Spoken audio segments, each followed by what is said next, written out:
क्या आप भी हैं परोठे और पिज्ज़ा दोनों के शौकीन? अगर हाँ तो आपके लिए ये रेसिपी होने वाली है बिल्कुल परफेक्ट। आज मैं आपके लिए लेकर आई हूँ बहुत ही लाजवाब सी रेसिपी। आज मैं लेकर आई हूँ पिज़्ज़ा परोठा। और बच्चे तो आज के बाद ये बाहर का पिज़्ज़ा खाना भूल जाएंगे ये खाने के बाद। चाहे वो सुबह का नाश्ता हो या दोपहर का खाना हो या फिर इवनिंग में चाय, हर किसी के साथ ये रेसिपी जाती है परफेक्ट। तो बिना किसी देरी के शुरू करते हैं आज की ये pizza paratha recipe. Hey everyone, welcome to homemade foods with Shalini. तो अगर आपको भी मेरी रेसिपीज पसंद आती है तो प्लीज चैनल को सब्सक्राइब करना बिल्कुल मत भूलिएगा। पिज्जा परोठा बनाने के लिए सबसे पहले गेहूं के आटे को लीजिएगा, उसमें थोड़ा सा नमक ऐड कर लीजिएगा और फिर आटे को अच्छे से गूंथ लीजिएगा। जिस तरीके से आप रोटी का आटा गूंथते हैं ना, सेम उसी तरीके से आपको आटा गूंथ लेना है। उसके बाद आपको आटे को 10 मिनट के लिए ढक के रख देना है। अब हम आगे की तैयारी कर लेते हैं। इसमें परोठे में जो हमें मतलब कि स्टफिंग करनी है उसकी तैयारी करते हैं। यहाँ पर मैंने मिक्सिंग बोल में जो ऑरेंज कलर की गाजर होती है उसको लिया हुआ है और कैप्सिकम और अनियन, इन सभी को फाइन चॉप कर लिया था और मिक्स कर दिया है। फिर मेरे पास पनीर रखा हुआ था, पनीर ऐड कर दिया है। इनमें वेजीज में आप जो चाहें वो ऐड कर सकते हैं, मतलब जो भी वेजीज पड़ी है उनको ऐड कर सकते हैं। तो फिर मैंने यहाँ पर चिली फ्लेक्स और फिर मिक्स हर्ब थोड़ा सा ऐड किया हुआ है। देन सॉल्ट टेस्ट के हिसाब से कीजिएगा और फिर मैंने यहाँ पर शेजवान चटनी ऐड की हुई है। तो इन सब चीजों को अच्छे से ऐड करने के बाद मैंने यहाँ पर कोरिएंडर लीव्स ऐड कर दी है और मिला दीजिएगा, इसको अच्छे से मिक्स कीजिएगा। यहाँ पर मैं 2 फ्लेवर में बनाऊंगी। तो पहली स्टफिंग तैयार हो गई है, अब हम तैयारी करते हैं दूसरी स्टफिंग की। तो मैंने मिक्सिंग बोल में यहाँ पर मेरे पास चीज था तो मैंने चीज मोज़रेला चीज लिया हुआ है। आप चाहें तो कोई भी चीज ले सकते हैं। तो ये देखिएगा, अब क्योंकि चीज परोठा बनना है तो यहाँ पर मैंने जो वेजीज थी वो थोड़ी सी कम ऐड की हुई है और धनिया पत्ती भी थोड़ी सी ऐड की हुई है। फिर मैं यहाँ पर चिली फ्लेक्स और ये मिक्सर दोनों ही ऐड कर दूंगी। और फिर इसमें क्योंकि जो हमारा चीज होता है थोड़ा सा सॉल्टेड होता है तो सॉल्ट थोड़ा सा कम ही ऐड कीजिएगा। इन सबको ऐड करने के बाद आप अच्छे से इसको मिक्स कर दीजिएगा किसी स्पून से। तो ये देखिएगा अच्छे से मैं मिक्स कर दे रही हूँ। अब हमारे दोनों फ्लेवर तैयार हो गए हैं, दोनों हमारी स्टफिंग तैयार हो गई है। अब हमें एक तरह से रोटी बेल लेनी है, मतलब जैसे आप नॉर्मल रोटियां बनाते हैं ना, सेम उसी तरीके से मुझे यहाँ पर 2 रोटियां बनानी है। तो एक के ऊपर एक मैं रखूंगी। तो इस तरीके से 2 बनानी है तो 2 रोटियां बेल लेनी है। और रोटी हमें थोड़ी सी पतली बेलनी है क्योंकि हमारी जो ऊपर की लेयर है वो बहुत ज्यादा मोटी नहीं होनी चाहिए। दोनों रोटियां हमारी बनके तैयार हो गई थी इस तरीके से।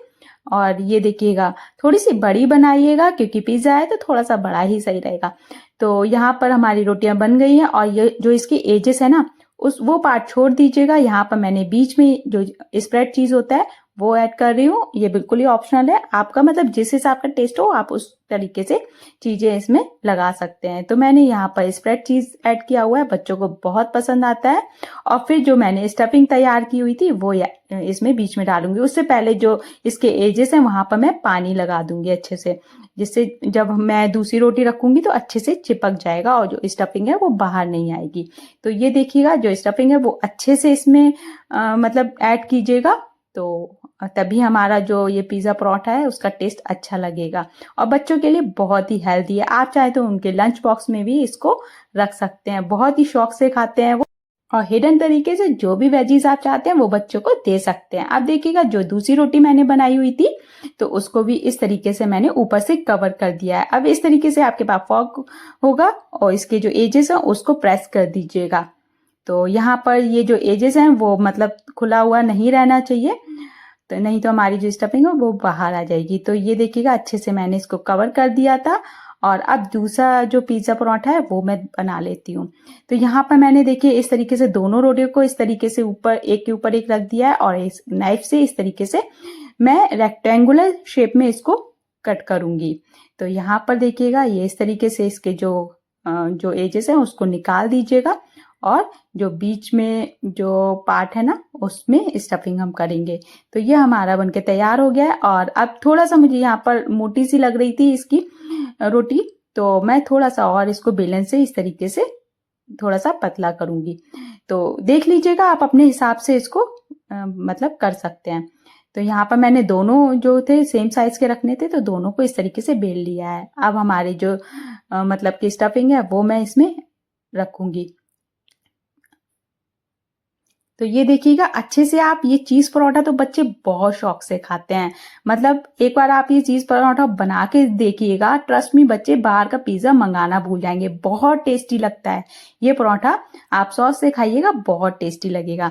तो यहाँ से सेम उसी तरीके से मैंने यहाँ पर कवर कर दिया है। तो यहाँ पर फिर मैंने फॉर्क से इस तरीके से उसके एजेस को भी प्रेस कर दिया है।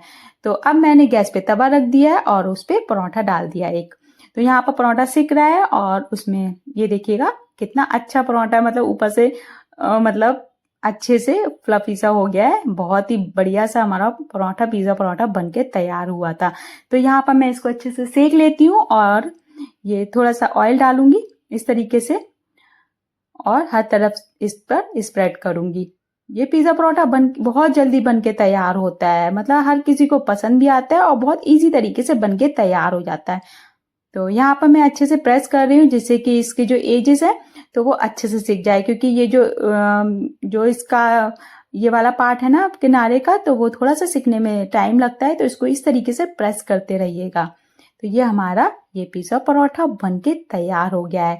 ये हमारा चीज पिज्जा परोठा है, सॉरी पनीर पिज्जा परोठा है।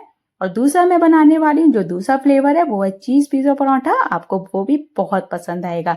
तो यहाँ पर मेरा जो पहला परोठा था वो बनके तैयार हो गया था। अब दूसरा परोठा भी सेम उसी तरीके से हमें सेक लेना है। इसको प्रेस करते रहिएगा जिससे कि इसके जो बीच में तो सिक जाता है बट इसकी जो किनारी होती है ना वो ठीक से नहीं सिक पाती है। तो इस तरीके से आपको किसी स्पैचुला से इसको प्रेस करते रहना है। अब मैं यहाँ पर अच्छे से सिक गया था, देन मैं यहाँ पर ऑयल ऐड कर रही हूँ और इसे सेकूंगी। और ये देखिएगा हमारा जो चीज पिज्जा परोठा है ये भी बनके तैयार हो गया था और बहुत ही अच्छा लगने वाला है ये आप सबको। और आप खुद बताइएगा, आप एक बार ट्राई कीजिएगा उसके बाद मुझे बताइएगा। और अगर आपको ये मेरी रेसिपी अच्छी लगी है तो प्लीज कमेंट जरूर कीजिएगा, अच्छी ना भी लगी हो तो भी मुझे कमेंट करके जरूर बताइएगा। तो ये देखिएगा हमारी जो चीज की स्टफिंग थी कितनी अच्छी लग रही है ना, तो आप जरूर ट्राई कीजिएगा। तो दूसरा भी मैं इस तरीके से पिज्जा कटर से इसको काट लूंगी और इसको देखिए ये हमारा जो पनीर पिज्जा था, पनीर पिज्जा परोठा, ये भी तैयार हो गया था। आपके कमेंट्स मेरे लिए बहुत मायने रखते हैं और सब्सक्राइब करना बिल्कुल मत भूलिएगा। और मैं लाती हूँ हफ्ते में 4 रेसिपीज, तो मेरा बेल आइकन जरूर प्रेस कीजिएगा जिससे कि आपको टाइम टू टाइम नोटिफिकेशन मिलता रहे। मिलते हैं नेक्स्ट रेसिपी में, टिल देन बाय बाय।